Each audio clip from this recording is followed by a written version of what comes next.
அல்ஹம்துலில்லா, புகழனைத்தும் அல்லாஹ் ஒருவனுக்கு உண்டாகட்டுமாக. அல்லாஹ்வினுடைய அளப்பெரும் கிருபையினால் 29ஆம் நாள் தராவி தொழக்கூடிய பாக்கியத்தை அல்லாஹு தலைமுறைக்கு தந்திருக்கிறான். தொழுத தொழுகையை அல்லாஹு தலா பரிபூர்ணமாக அங்கீகரிப்பானாக. இந்த தொழுத தொழுகைக்கு என்ன கூலி என்று நாம் பார்க்கின்ற பொழுது, 29ஆம் நாள் தராவி யார் யாரெல்லாம் தொழுதார்களோ அத்தனை பேர்களுக்கும் ஏற்றுக்கொள்ளப்பட்ட 1000 ஹஜ்ஜு செய்த நன்மைகள் நாம் தொழுத 1 மணி நேரத்திற்கு கிடைக்கக்கூடிய கூலியாக இருக்கிறது. நாம் பார்க்கின்ற பொழுது வாழ்க்கையில் சில நேரங்களில் ரொம்ப கஷ்டமான சூழ்நிலை மனிதர்களுக்கு ஏற்படும். எப்படிங்க, சில நேரங்களில் ஒரு பையனுக்கு மணமகள் அமைய மாட்டாங்க, மணமகளுக்கு மணமகன் அமைய மாட்டாங்க. இப்படி வாழ்க்கையில் இக்கட்டான எவ்வளோ பெரிய பிரச்சனைகள் எல்லாம் நாம் சந்திப்போம். அந்த நேரத்தில் நாம் என்ன செய்யணும்? அல்லாமா நகாவந்தி என்பவங்க பெரிய ஒரு இமாம் என்னங்க, அவங்க என்ன செய்கிறாங்க, அவங்களுடைய கித்தாபில் ஒரு வரலாற்று செய்தியை பதிவு செய்கிறாங்க. எப்படின்னு சொன்னால், கப்பலில் பயணம் போகிறாங்க. இப்படி கப்பல்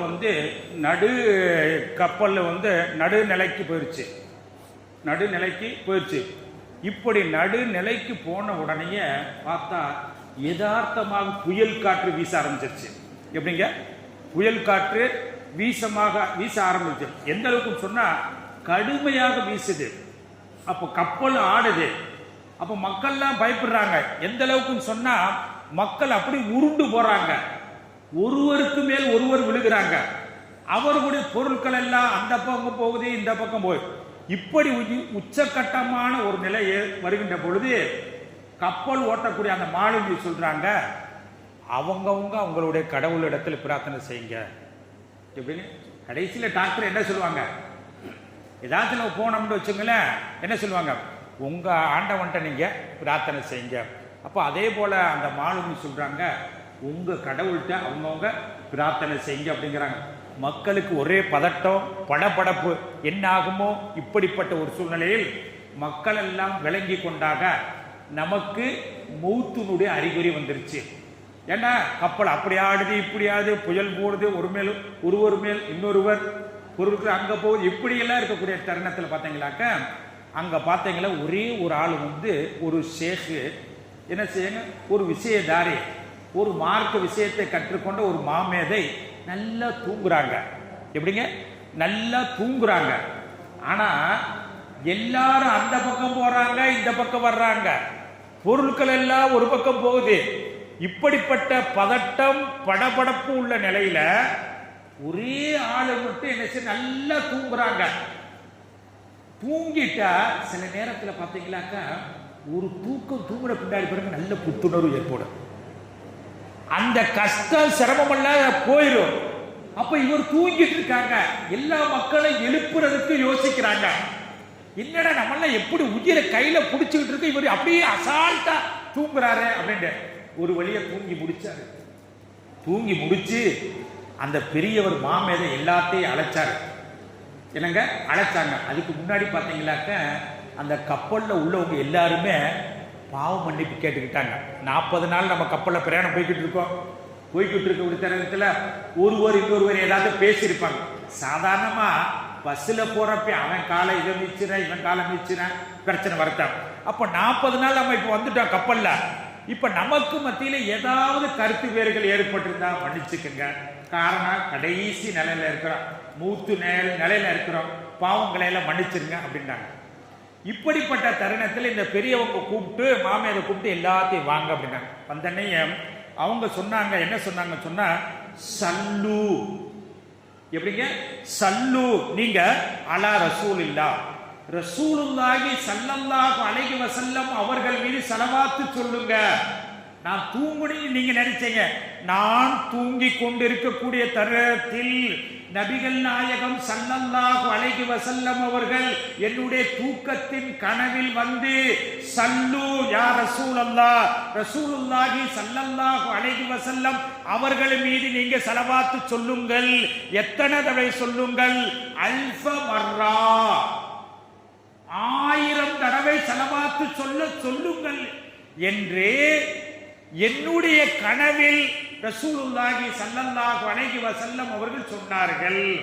ஆகையினால் மக்களே நீங்கள் ஸலவாத்து சொல்லுங்க. அப்ப என்ன செஞ்ச மக்கள்லாம் ஸலவாத்து சொல்றாங்க. எந்த அளவுக்கு சொன்னா, அதாவது ஃபமா நுமீத்தும், எப்படிங்க ஃபமா நுமீத்தும், நாங்க பூர்த்தி செஞ்சோம் ஸலாஸ மர்ரா, 300 ஸலவாத்து தான் ஓதி இருக்காங்க. எத்தனை ஓத சொன்னாங்க? 1000 ஸலவாத்து ஓத சொன்னாங்க.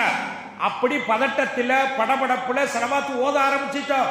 ஒரு பக்கம் கப்பல், அந்த பக்கம் சாயுது, இந்த பக்கம் சாயுது, நாங்க ஸலவாத்து சொல்லிக்கிட்டே இருக்கோம்.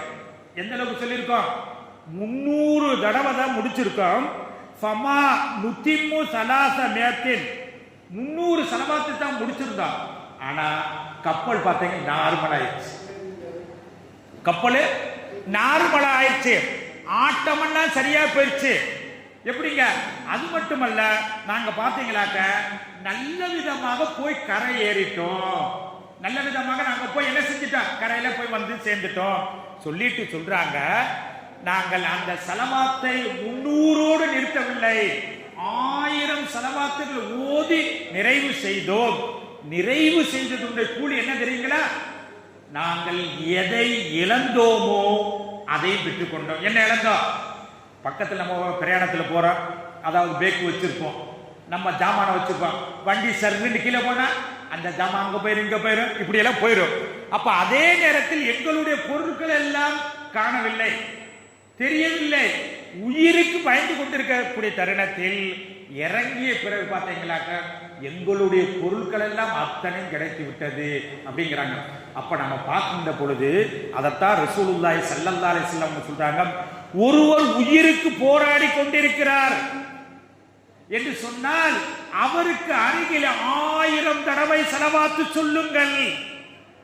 அல்லாஹ் தஆலா அவருக்கு லேசாக்குவான், லேசாக்கி உன்ன ஹயாத்தை கொடுப்பான், அல்லது அவருக்கு லேசான முறையில் ரூஹ பிரிய செய்வான். எப்படிங்க? இன்னைக்கு நம்ம பார்க்கிறோமா இல்லை? எத்தனை பேர் பாருங்க, எல்லாம் லேசாக்கணும், சக்கராத்துடைய நிலையில் எத்தனை பேர் கஷ்டப்படுறாங்க. அல்லாஹ் தஆலா அந்த நேரத்தில் 1000 தடவை ஸலவாத்து ஓதினால் அல்லாஹ் தஆலா ஹயாத்தை நீளமாக்குவான், சக்கராத்தை லேசாக்குவான். அதே போல எத்தனை பேர்கள், அதாவது எனக்கு பெண் அமையவில்லை, எனக்கு கணவன் அமையவில்லை, எவ்வளவோ தேடுகிறோம் என்கிறீர்களோ, 1000 தடவை ஸலவாத்து சொல்லுங்கள். உங்களுக்கு தெரிந்த ஸலவாத்துக்கள் எந்த ஸலவாத்துக்களாக இருக்கட்டும் நீங்கள் சொல்லுங்கள். அப்படி சொல்லுவதன் மூலமாக அல்லாஹ் தஆலா லேசாக்குறான். அதே போன்று நீண்ட தூரங்கள் பிரயாணத்தை போகிறீர்கள், பதட்டமான ஒரு நிலை மட்டுமல்ல, நார்மலான நிலையாக இருந்தாலும் 1000 தடவை நீங்கள் ஸலவாத்து சொல்லிட்டு பிரயாணத்தை நீங்கள் நோக்குங்கள். அப்படி நீங்கள் ஓதிட்டு பிரயாணத்தை நோக்குகின்ற பொழுது அல்லாஹ் தஆலா பிரயாணத்தில் எந்த விதமான சேதத்தை ஏற்படுத்த மாட்டான் என்று நபிகள் நாயகம் ஸல்லல்லாஹு அலைஹி வஸல்லம் சொன்னார்கள் என்று அந்த மாமேதை சொல்கிறார்கள். அது மட்டுமல்ல, நிறைவாக ஒரு ஹதீஸை பதிவு செய்கிறார்கள். இன்ன அவுலன்னாசி யௌமல் கியாமத்தி அக்ஸருஹும் அலைஹி ஸலாம். நாளைக்கு மறுமையில் நீங்க பாத்தீங்களாக்கும், யார் ரசூலுல்லாஹி ஸல்லல்லாஹு அலைஹி வஸல்லம் அவர்கள் மீது உலக வாழ்க்கையில் அதிகம் ஸலவாத்துக்கள் சொல்லக்கூடியவர்களாக இருக்கிறார்களோ அவர்கள் நாளை மறுமையிலே அண்ணல் பெருமான் நபிகள் கோமான் ஸல்லல்லாஹு அலைஹி வஸல்லம் அவர்களோடு சொர்க்கத்தில் இருக்கக்கூடிய பெரும் பாக்கியம். சொர்க்கம் கிடைக்கிறதே பெரிய பாக்கியம். எப்படிங்க? சொர்க்கம் கிடைக்கிறது பெரிய பாக்கியம். ஆனால் யார் உலக வாழ்க்கை அதிகமாக ஸலவாத்து சொல்கிறார்களோ அவர்களுக்கு நாளை மறுமையிலே பெருமாள் ரசூல் ஸல்லல்லாஹு அலைஹி வஸல்லம் அவர்களோடு சொர்க்கத்தில் இருக்கக்கூடிய பெரும் பாக்கியத்தை அல்லாஹ் தஆலா நம்மளுக்கு தந்த அருள் புரிவானாக.